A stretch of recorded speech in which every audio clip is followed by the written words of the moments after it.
Je crains que les Américains signent un accord avec le régime. Je ne crois pas que tu aies raison, ni qu'ils veuillent négocier avec eux. Ce que j'espère, évidemment, c'est qu'il y aura des frappes, à la fois sur le programme de missiles balistiques et sur les dirigeants. Je pense qu'il est grand temps d'assassiner ces ayatollahs, et surtout Khamenei.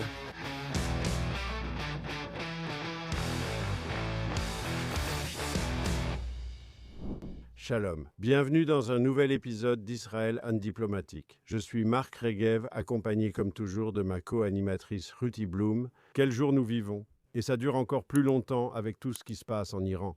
Est-ce que c'est la même chose qu'avant ou allons-nous assister à des changements révolutionnaires? Eh bien, tu sais, je sais que tu n'es pas toujours d'accord avec moi sur ce point, mais je dois dire que ça ne ressemble pas à la même chose qu'avant. Tout d'abord, ce que nous voyons en dehors du fait que ces manifestations continuent jour après jour. Et les manifestants sont abattus dans les rues à travers la République islamique. Et ils ne cèdent pas malgré le fait qu'ils soient abattus. Nous ne connaissons pas le nombre exact. Il y a toutes sortes de chiffres. Certains disent que 2000 personnes ont été tuées. D'autres parlent de 20 000. Ce n'est pas clair, parce qu'en dehors du fait que le régime a coupé tout l'Internet, et oui, Elon Musk a fourni Starlink, c'est encore très flou sur ce qui se passe là-bas. Mais je vais dire une chose, je suis sûre que le président Trump prépare une opération majeure, une opération militaire, pas seulement cybernétique et tout ça, et qu'il est possible qu'Israël soit ou soit déjà impliqué. D'abord, concernant les chiffres, il est vrai que nous ne les connaissons pas. Le régime a évoqué environ 2000 ou un chiffre similaire. Ensuite, la chaîne de télévision d'opposition iranienne évoquait déjà hier 12 000 personnes. Ce chiffre pourrait être plus élevé aujourd'hui. Ce qui est intéressant, c'est que les médias internationaux, les médias occidentaux, sont très prudents avec les chiffres et tout aussi ouverts à quelque chose dans lequel nous n'allons pas entrer. Mais ils utilisaient toujours sans problème les chiffres du Hamas venant de Gaza, n'est-ce pas? Laissons cela de côté. Le nombre de morts reste incertain, mais la brutalité du régime est évidente. C'est pourquoi, en partie, j'aimerais avoir votre confiance que le régime ne survivra pas, mais je ne peux pas l'avoir. Je veux dire, je pense qu'il y a une forte probabilité que le régime ne survive pas. Dans mes prédictions du Nouvel An, j'ai dit que le régime tomberait, mais je ne peux pas en être totalement sûr, parce qu'ils sont impitoyables et prêts à tuer. Vous avez les Basijis et les gardiens de la Révolution, et ces gens qui sont comme la Waffen-SS, ils sont idéologiquement engagés pour la survie du régime. Ils pensent aussi qu'eux-mêmes, personnellement, et leurs familles, paieront un prix énorme si le régime tombe. La rétribution du peuple iranien, la rétribution justifiée du peuple iranien contre l'appareil d'État qui les a tant opprimés et a massacré leur peuple, et ainsi de suite. Je pense qu'il est clair de voir l'évolution et les facteurs à discuter, mais y a-t-il des fissures dans le régime au pouvoir? Parce que si ces gens sont simplement prêts à continuer de massacrer et de tuer toute l'opposition, alors cela peut devenir un véritable hachoir, cela peut durer des années. Oh, absolument. Et je précise que lorsque j'ai dit cela, je suis sûre que le président Trump prépare une opération majeure. Je n'ai pas dit que cela entraînerait immédiatement la chute du régime. Et là, je suis d'accord avec vous, je ne pense pas que ce soit si imminent pour plusieurs raisons, mais cela ne veut pas dire que la chute n'est pas en cours. Vous connaissez le calendrier? Je n'ai pas le calendrier, mais c'est la seule façon. Le régime ne tombera pas à cause des manifestations dans la rue, et il ne tombera même pas à cause d'attaques militaires contre des missiles balistiques ou peut-être même contre des personnalités comme l'ayatollah Khamenei. Qu'est-ce qui fait craquer ou tomber le régime? Ce qui ferait tomber le régime, c'est si les gardiens de la révolution et les Basiji, ainsi que l'armée, commençaient à faire défection, cela provoquerait sa chute. Et nous ne voyons pas encore cela. Mais je crois que davantage de frappes militaires vont instiller la peur chez les gardiens de la révolution, tout comme cela s'est passé avec le Hezbollah au Liban, vous savez, avec l'opération Beeper. Une fois que vous instillez la peur chez ces animaux, vous les amenez à reconsidérer de quel côté ils doivent être. Beaucoup pourraient essayer de fuir, nous le savons déjà. Le ministre iranien des Affaires étrangères, entre guillemets, est au Liban avec sa femme et ses enfants pour des discussions avec le gouvernement libanais sur le Hezbollah, etc. Il n'était pas obligé d'emmener sa famille, c'était clairement sa manière de fuir. Donc, si on observe davantage ce genre de situation, ce que j'espère, évidemment, c'est qu'il y aura des frappes, à la fois sur le programme de missiles balistiques, sur les missiles balistiques eux-mêmes et sur les dirigeants, sur la direction. Je pense qu'il est grand temps d'assassiner ces ayatollahs et surtout Khamenei, et cela enverrait un message clair. C'est ce que j'espère. Je ne sais pas si cela est envisageable, mais j'en suis certaine. En coulisses, le président Trump et le premier ministre Netanyahou en discutent quotidiennement. Je suis certain que vous avez raison. Il existe une coordination étroite entre Israël et les États-Unis. Cela ne signifie pas que nous avons les mêmes objectifs ou que nous sommes d'accord sur tout. À mesure que cette crise évolue, j'ai une petite crainte que les Américains concluent un accord avec le régime. Que tout ce discours sur une attaque, toutes ces discussions sur les sanctions, tout ce discours sur le soutien aux manifestants est en réalité un moyen de faire pression sur le régime pour qu'il accepte les exigences de longue date de Trump, à savoir qu'ils doivent mettre fin à leur programme nucléaire militaire. C'est un négociateur, un président transactionnel, comme on le répète souvent. Ils sont faibles. Ils vont maintenant accepter l'accord qu'ils souhaitent et donc vous savez, il va conclure un accord avec le régime. Cela permettra à ce régime, peut-être bien plus limité dans ses actions, mais il maintiendra le régime au pouvoir. Ceux qui espèrent la démocratie en Iran seront déçus, peut-être pas. Contrairement au Venezuela, nous avons vu comment Trump a géré le Venezuela. Il a décapité un régime autoritaire, ce régime maintenant, selon la compréhension de Trump. Et il pourrait avoir raison, il agira désormais plus dans l'intérêt américain et ne s'opposera plus à l'Amérique. Est-ce aussi son plan pour l'Iran? Maintenant, là, je ne suis pas d'accord avec vous et je pense, et qu'est-ce qu'on va voir? Je vous posais une question, je n'étais pas... Vous posiez une question. Mais ce que je pense, c'est ceci. Il y a plusieurs raisons. Tout d'abord, je pense au mot démocratie. On ne l'entend pas beaucoup, on entend le mot démocratie utilisé à tout va. Quand les isolationnistes du Parti républicain veulent de parler de l'Irak, ils disent: oh oui, vous savez, les néoconservateurs pensaient que nous allions démocratiser l'Irak et regardez ce qui s'est passé, ça a été un désastre. Et ils utilisent le mot démocratie de cette façon, vous savez, oh, tu es naïve, tu veux construire une démocratie, alors oublions le mot démocratie un instant. Car souvenez-vous de ce que tous disaient au début de la guerre à Gaza. Et après, d'abord, il fallait éliminer l'ennemi. Mais qu'en est-il du lendemain? Il se prépare en avançant. C'est à cela que vous pensez en premier. Je ne crois pas que Trump ait jamais évoqué la démocratie. Mais il a une autre raison pour laquelle je pense qu'il est allé aussi loin et il l'a dit. Il a publié cela sur TRUTH Social hier et prononcé un discours. Écoutons donc ses propres paroles, comme on dit.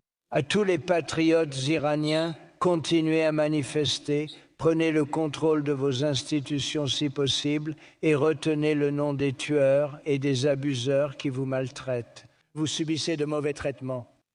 Si les chiffres sont exacts maintenant, j'entends 5 séries de chiffres différentes, j'entends des chiffres, écoutez, un seul mort, c'est déjà trop, mais j'entends des chiffres bien plus bas, puis j'entends des chiffres bien plus élevés. Mais je dis, gardez leur nom parce qu'ils paieront un prix très élevé. J'ai annulé toutes les réunions avec les responsables iraniens tant que l'assassinat des manifestants continue, et je leur dis seulement que l'aide arrive. J'ai imposé des tarifs à tous ceux qui font affaire avec l'Iran. Elles viennent d'entrer en vigueur aujourd'hui et je dis, rendez à l'Iran sa grandeur. C'est un grand pays jusqu'à ce que ces monstres le contrôlent. Tu vois, Marc, il dit seulement que de l'aide arrive et qu'il a annulé toutes les discussions avec l'Iranien et le régime. Tu répètes qu'il est transactionnel et cherche juste à stopper les tueries. Et ensuite, il veut négocier sur le programme nucléaire, mais il croit déjà qu'il a détruit le programme nucléaire. En gros, d'accord. Donc, c'est là que je pense que tu te trompes. Je ne pense pas qu'il veuille négocier avec eux. Et il n'a pas parlé de démocratie, il a dit rendre l'Iran à nouveau grand. L'Iran n'était pas une démocratie sous le Shah. C'était en train de se moderniser, le Shah modernisait le pays. Et le fait est que ce n'était pas une république islamiste. Une république islamiste abjecte, pas seulement islamique. Il y en a beaucoup. La plupart des Iraniens étaient d'origine zoroastrienne et ils étaient assez modernes, etc.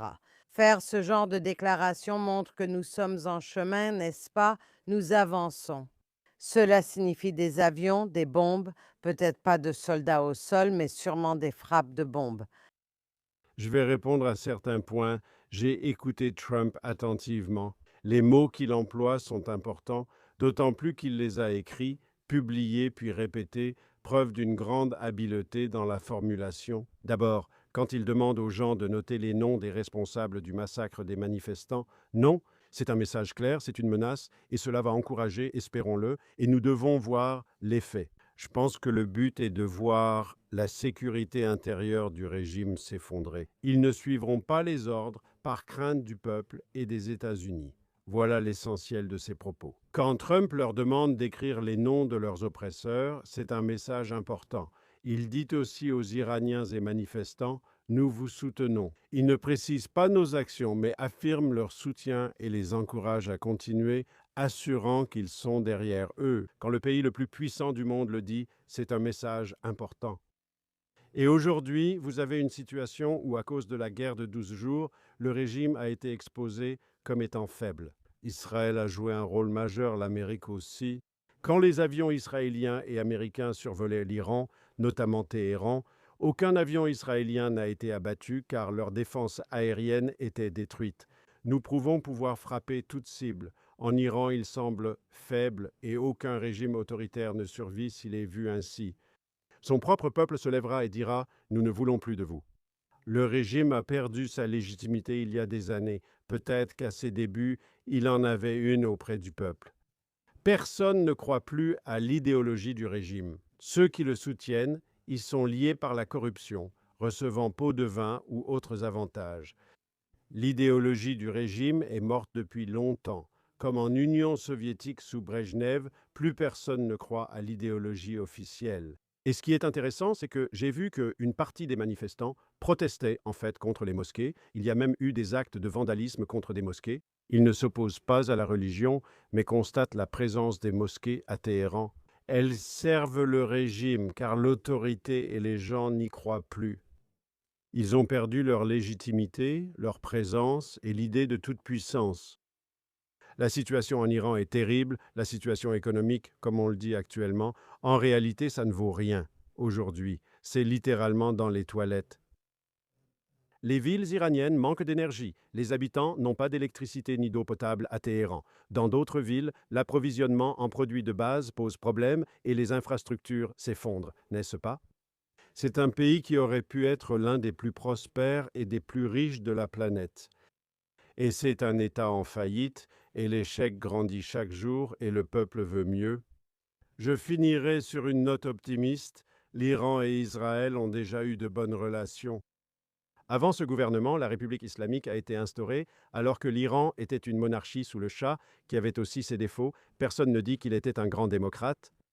Mais pendant cette période, Israël et l'Iran entretenaient de bonnes relations. Les Israéliens se rendaient en Iran.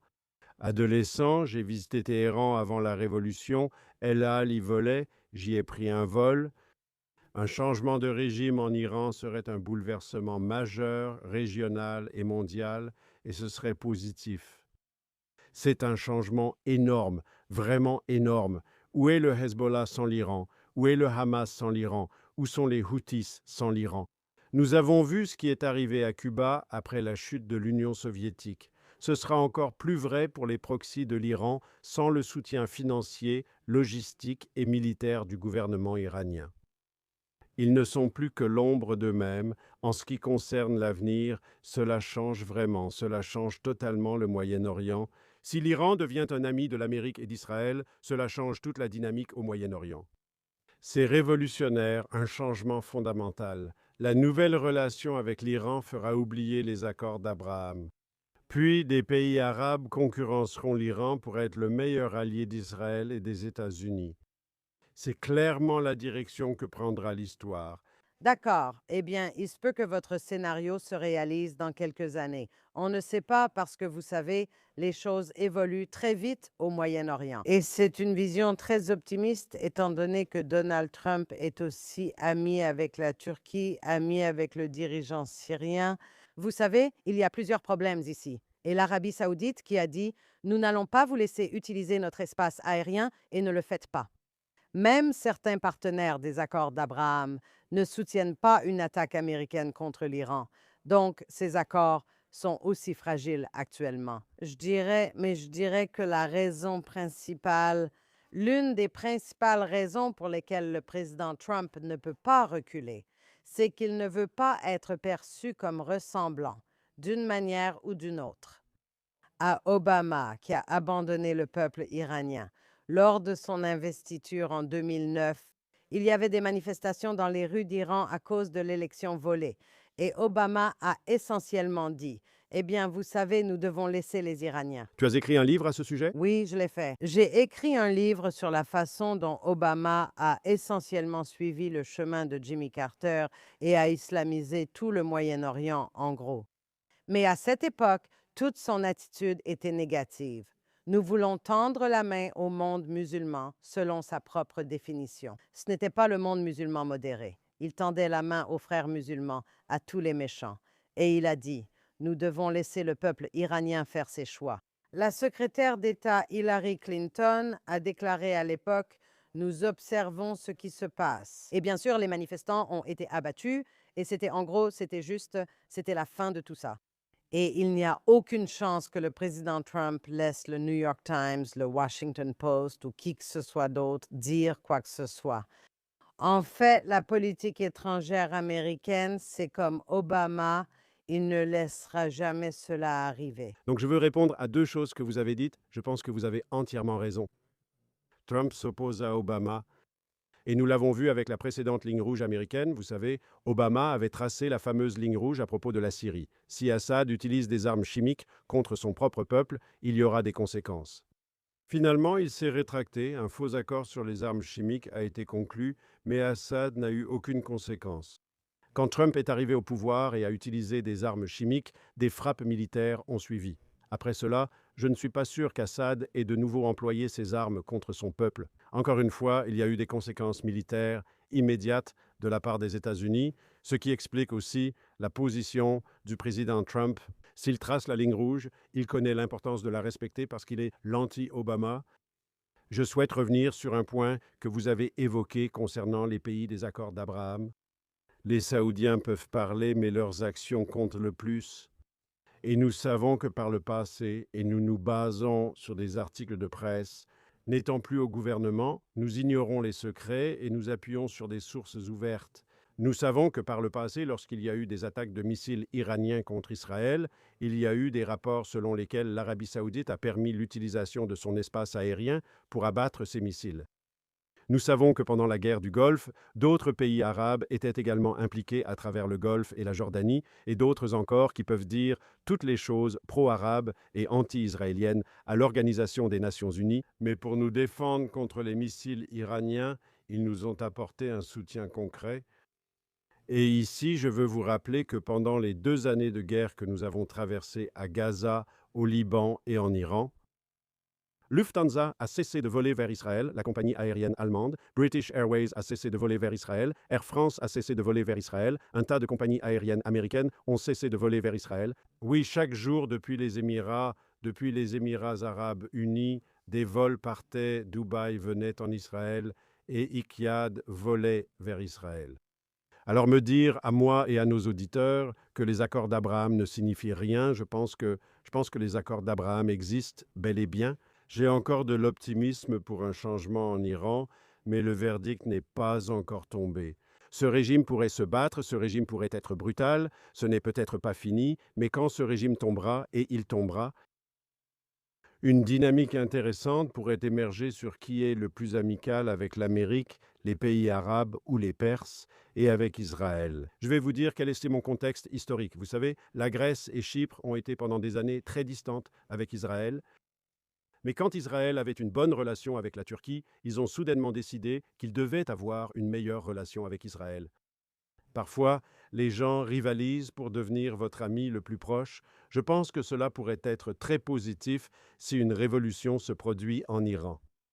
Bien sûr, je n'ai pas dit que les accords d'Abraham étaient insignifiants, mais qu'ils étaient fragiles. Au départ, nous comptions sur la formation d'un axe anti-Iran.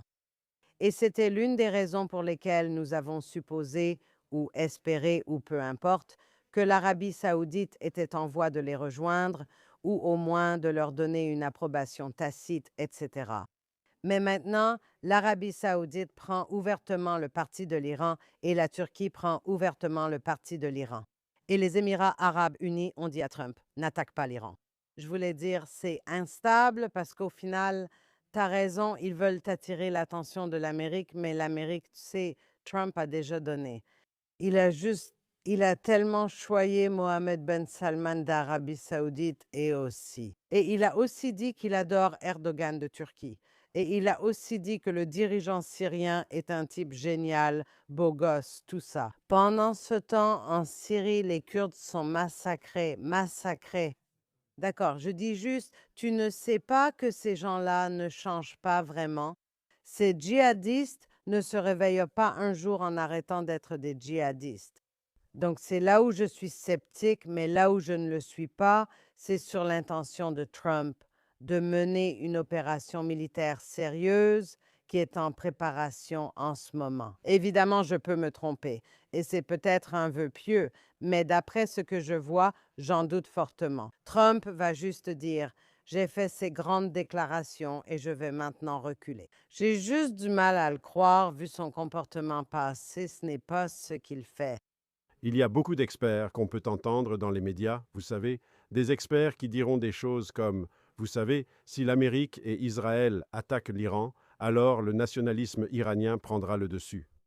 Et cela unit le peuple autour du régime. Et bien sûr, c'est absurde quand les gens détestent le régime. Et ils détestent vraiment le régime. Et je pense que s'il y a une guerre ouverte, si l'Amérique décide de lancer une guerre ouverte, s'il y a une provocation iranienne et qu'Israël rejoint la guerre ouverte, je ne pense pas qu'Israël agirait sans raison, mais une provocation iranienne pourrait entraîner une réaction. Nous devons choisir nos cibles avec soin. Et ce que nous avons vu lors de la guerre de 12 jours, c'est qu'Israël et les États-Unis ont la capacité d'être très très précis. Nous pourrions cibler les bases des gardiens de la Révolution et des assiégeants, ceux qui oppriment les civils. Je doute que les manifestants s'y opposent.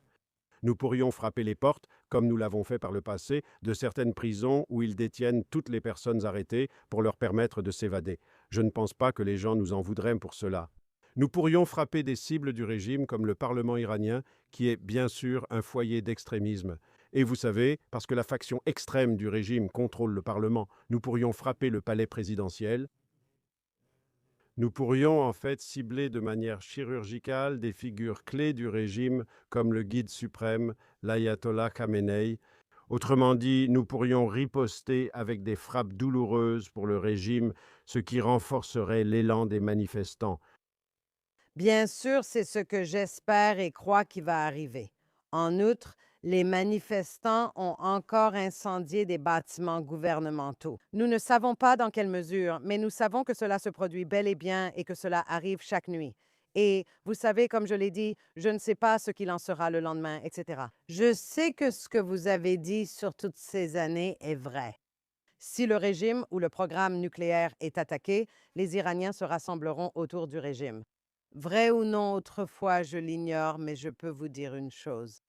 Lorsque Khomeini, pas Khamenei, lorsque l'ayatollah d'origine Rouhollah Khomeini est revenu après 15 ans d'exil en France, il est retourné en Iran pour prendre le pouvoir. Quand il y a eu la révolution qui dure depuis 1979, et c'était cette année-là. À ce moment, 52 diplomates américains ont été otages durant 444 jours. D'ailleurs, quand il est descendu de l'avion et que les journalistes à l'aéroport lui ont posé des questions, oh, vous savez, vous, ayatollah, monsieur l'ayatollah, votre majesté, ou peu importe, qu'est-ce que ça vous fait de revenir en Iran? Qu'est-ce que vous ressentez? Et il a répondu: je ne ressens rien. Et ce qu'il voulait dire par là, c'est que L'Iran est sans importance. C'est l'islam, c'est le Mahdi, c'est le 12e imam. Il voulait répandre l'islam à travers le monde et c'est cela qui lui importait, pas l'Iran. Il ne ressentait rien, donc le patriotisme iranien ne l'atteignait pas. Kirghiz. Il y a la célèbre phrase de Henry Kissinger, je devrais dire maintenant feu Henry Kissinger, où il disait « Quel est le problème avec l'Iran ?» Les dirigeants iraniens devaient choisir s'ils étaient un pays ou une cause, et ils ont choisi la seconde option. Ils ont choisi la révolution islamique mondiale comme cause. Avec ce choix, ils ne pouvaient pas être traités comme un pays normal. C'était leur décision. Et la fin de ce régime, comme je le dis, ne sera pas seulement bénéfique pour le peuple iranien, avant tout, ce sera bénéfique pour Israël et pour tous les voisins de l'Iran, et ce sera bénéfique pour le monde entier. C'est un régime terroriste, mafieux, agressif, et c'est pourquoi nous devrions être heureux. Je vais vous dire la question, nous y reviendrons. Toi et moi ne travaillons plus pour le gouvernement, nous ne voyons plus de renseignements secrets. Mais si Benyamin Netanyahou, dans le bureau du Premier ministre, lit le rapport du Mossad, ils affirment que la détermination du régime à survivre reste intacte. Jusqu'ici, le régime tient sans défections observées. Et si en même temps la Central Intelligence Agency dit la même chose à Trump, que le régime tient bon et cela pourrait durer des années, cela peut devenir un broyeur à viande car ils continueront à tirer sans impunité. Dans ce contexte, Washington sera-t-il tenté de chercher le meilleur accord possible avec le régime? Faire des affaires, devenir magnate de l'immobilier, c'est aussi exploiter la faiblesse de l'autre pour obtenir le meilleur accord. Au Venezuela, le régime restera au pouvoir. Non, car Trump, interrogé à ce sujet, a dit bien sûr qu'ils veulent négocier. Nous avons détruit leurs armes nucléaires, ils sont à genoux. Donc ce n'est pas comme s'ils se faisaient des illusions. Oh, maintenant, essayons d'obtenir le meilleur accord possible. Ce qu'ils pensent, c'est pourquoi j'ai besoin d'un accord avec eux. Ils doivent supplier pour survivre. Nous avons gagné, ils ont perdu. Voilà son état d'esprit. Il a dit « Nous voulons gagner ». Vous avez raison de dire qu'à Washington, il y a une pression sur Trump de la part de son vice-président John David Vance et de John David Vance. Je ne connais pas ses partisans et amis, et l'un de ses proches amis est Tucker Carlson. Malheureusement, ils font pression sur Trump pour qu'il n'entreprenne pas d'action militaire et ils utilisent tous ces arguments. Comme je l'ai dit au début, vous savez, oh, ne faisons pas ça. Ça va être comme avec l'Irak et les néoconservateurs. Tout ça, ils font pression sur lui pour qu'il soit plus isolationniste. Ne nous impliquons pas, sinon on va s'enliser. Toutes ces choses-là, cette expression s'enliser. Et jusqu'à présent, Donald Trump ne les écoute pas. Jusqu'à présent, et j'espère vraiment qu'il ne le fera pas. Et vous savez, pour finir, je dirais à propos de cette communauté internationale dégoûtante, je déteste ce mot, mais vous vous rendez compte que l'Iran siège au Conseil des droits de l'homme des Nations unies. Vous vous en rendez compte, comme vous l'avez dit plus tôt? Vous l'avez mentionné? Quand tout le monde citait « Oh, qu'est-ce qui se passe à Gaza et ce qu'Israël fait aux Gazaouis », remarquez le silence sur ce que le régime iranien fait à son propre peuple. C'est scandaleux. Et c'est une autre raison pour laquelle il est nécessaire de vaincre ce régime ainsi que ses apologistes occidentaux qui devraient avoir honte d'eux-mêmes. Tu as raison sur ce point. Les soi-disant militants des droits de l'homme manifestent à l'Université Columbia à New York, ainsi que dans des universités britanniques, australiennes et canadiennes. Palestine, Palestine, Palestine, sur cette question du régime qui massacre son peuple, oui, un régime totalitaire, oui, autoritaire, avec une idéologie. Donc c'est une théocratie, un régime de gangsters, un régime corrompu qui abuse de son peuple. Et il devrait en être ainsi. Vous savez, c'est un régime qui est contre les personnes homosexuelles, qui est contre le féminisme. Les femmes ne peuvent pas se promener en sécurité sans se couvrir la tête, et ainsi de suite. Et on pourrait penser, que ce serait un sujet de préoccupation sur les campus universitaires à travers l'Occident. Souvent, lors des manifestations, ce sont surtout quelques expatriés iraniens qu'on voit, n'est-ce pas? C'est la triste réalité. Et cela en dit long sur le milieu intellectuel qui règne dans une grande partie de l'Occident. Concernant votre question sur Trump, et je pense que nous arrivons à la fin de notre temps, et c'est exact. Au sein du mouvement Make America Great Again, il y a une forte tendance isolationniste. Il refuse de répéter les erreurs de l'Afghanistan et de l'Irak avec des interventions excessives et des troupes au sol. Et on peut en fait comprendre cela dans une certaine mesure. Et Trump, quand il a utilisé la force militaire, comme lors de la guerre de 12 jours ou contre les islamistes nigérians, il intervient, il frappe et il laisse Isaïe avec le Venezuela, n'est-ce pas? Il est très judicieux et précis dans son usage de la force militaire et je pense qu'il l'a toujours été. Oui, cela fait à peine 1 an qu'il est président, même pas, non? Bientôt cela fera 1 an, mais je pense qu'il l'a déjà montré. Jusqu'à présent, il a su éviter des engagements dangereux qui vous enlisent et ainsi de suite. Vous pouvez utiliser la force militaire de manière intelligente, efficace, impitoyable, puissante, mais sans vous enliser.